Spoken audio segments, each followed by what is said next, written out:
Happy New Year, guys, and actually, Happy New Decade because we have entered into a new decade with the beginning of this year. So, one of the things for this year that I want to do more of is more informative videos, real short videos that are informative. And what I want to do is to allow myself to learn because I'm open to feedback from fellow growers and also to educate those who are new or those who have been doing it for a while and having problems, and also my customers who have made purchases from me. I want to start off by talking about soil today, and I've been having lots of conversations of the year with people who are having issues with their seedlings flourishing or dying on them.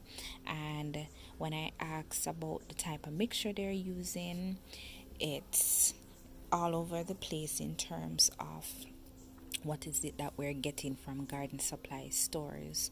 So I wanted to talk about the difference between garden soil and potting mix, and what I'm showing you here is my own mixture and interpretation of both, and this is based off research that I've done and trial and error.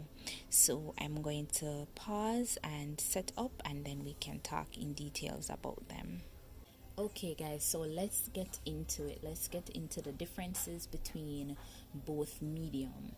And I will start off with my garden soil. So, garden soil, as the name suggests, actually has in soil. It comprises of about 60%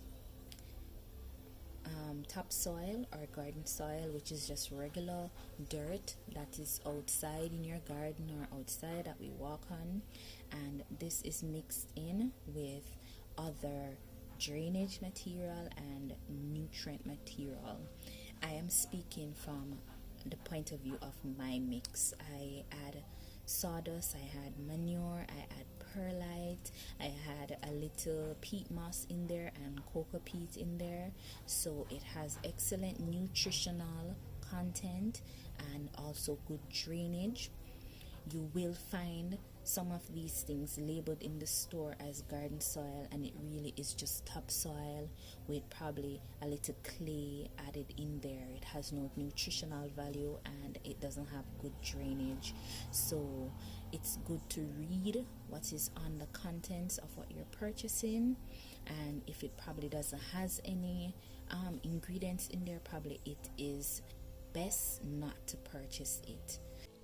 So here's an example of using the garden soil inside of container gardening. You will see that when the soil starts to dry, it gets really tight.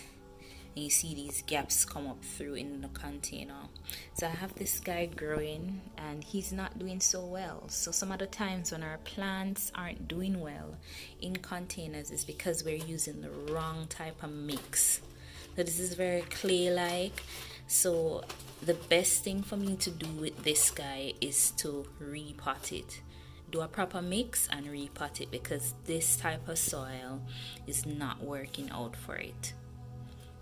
So I just wanted you guys to see an example of what happens when you don't use the right mix. So this is my mix: garden soil, sawdust, cocoa peat, peat moss, perlite, and manure is inside my mix, and it is ideal for raised bed. It can be used for container gardening, but what I recommend for container gardening is what you call potting mix. So let me get into that. Potting mix now is a soilless medium. It does not have in any type of garden soil or topsoil in there.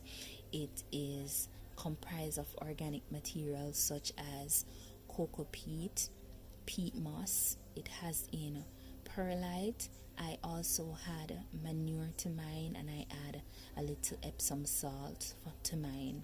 So again, I'm speaking from my mixture. This now, you can see it's very loose in comparison to this over here that clumps a little bit. This doesn't clump any at all. It's loose, it's powdery, it has excellent drainage. So this is what is ideal for your container gardening.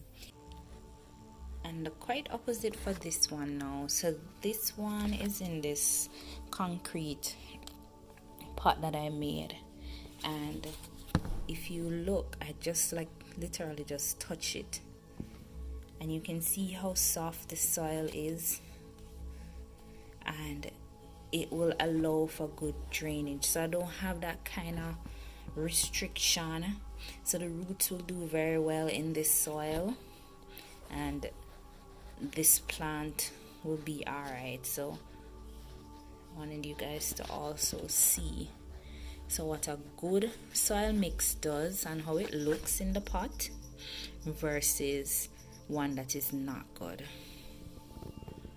What I also do, I mix both so that I get a nice unique blend.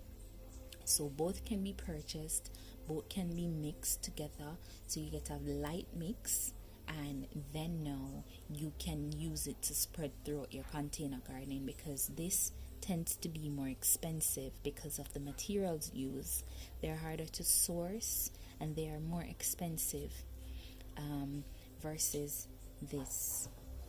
This is watered down with the soil, so it's more affordable.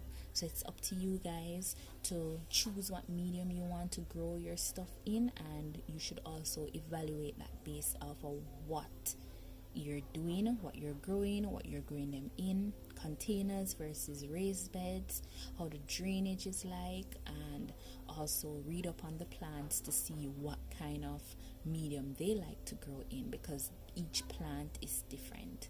So thank you guys for watching. You can click the link in my bio to see these and other things I have available online for sale. God bless. Have a happy new year.